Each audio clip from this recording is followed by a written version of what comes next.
ये जो बात कर रहे हैं ना नदीम साहब के, हम वो सर्कल भूल चुके हैं। डोमेस्टिक सीजन से जो लड़का परफॉर्म करके आता है, जिस तरह आगे आ रहा होता है, मुसलसल परफॉर्म कर रहा होता है, उसकी खामियां तो हम नहीं देख पा रहे होते हैं, लेकिन जब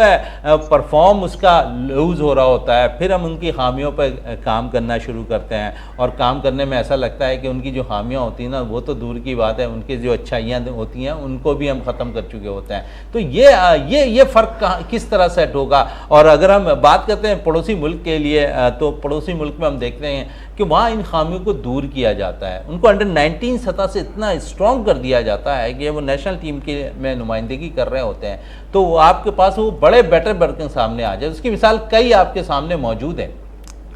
देखिए, ये सवाल तो आपने कर दिया, आपने एक सवाल में आपने दो सवाल कर दिए। मैं कोशिश करूँगा कि दोनों सवालों के जवाब दूँ। पहला सवाल तो आपने ये बात की कि डोमेस्टिक क्रिकेट में जब प्लेयर आता है तो बिल्कुल मैं इस बात को आपके इंडोर्स करूँगा कि जब हम डोमेस्टिक क्रिकेट में प्लेयर आकर खेलता है, चाहे वो ग्रेड 2 खेल रहा हो, ग्रेड 1 खेल रहा हो, तो उसकी जो भी उसमें अगर बैटिंग के स्टांस को ठीक करना है या बॉलिंग एक्शन पर ठीक करना है, तो मैं समझता हूँ कि इन प्लेयर्स को जो आगे पाकिस्तान क्रिकेट टीम के साथ और NCA में काम कर रहे हैं, इनको वहाँ जाकर उनके साथ काम करना चाहिए, और जो एक्शन है बैटिंग का या बैटिंग स्टांस है या बॉलिंग का वहाँ ठीक करना चाहिए। ना कि ये कि वो पाकिस्तान टीम में आ जाए और फिर उसके वो बेसिक सिखाए जाए उसको, जो कि वो क्लब क्रिकेट, स्कूल क्रिकेट या वो जो अपने डोमेस्टिक क्रिकेट में खेल के आया सीख है उसको चेंज किया जाए। क्योंकि हर एक प्लेयर से एक नेचुरल जो है स्टाइल होता है, वो अपने नेचुरल स्टांस से, नेचुरल स्टाइल से, नेचुरल एक्शन से खेलता है। जब हम उसको तब्दील करेंगे तो ज़ाहिर है फिर परफॉर्मेंस पे फ़र्क आएगा, फिर वो जीरो से शुरू करेगा।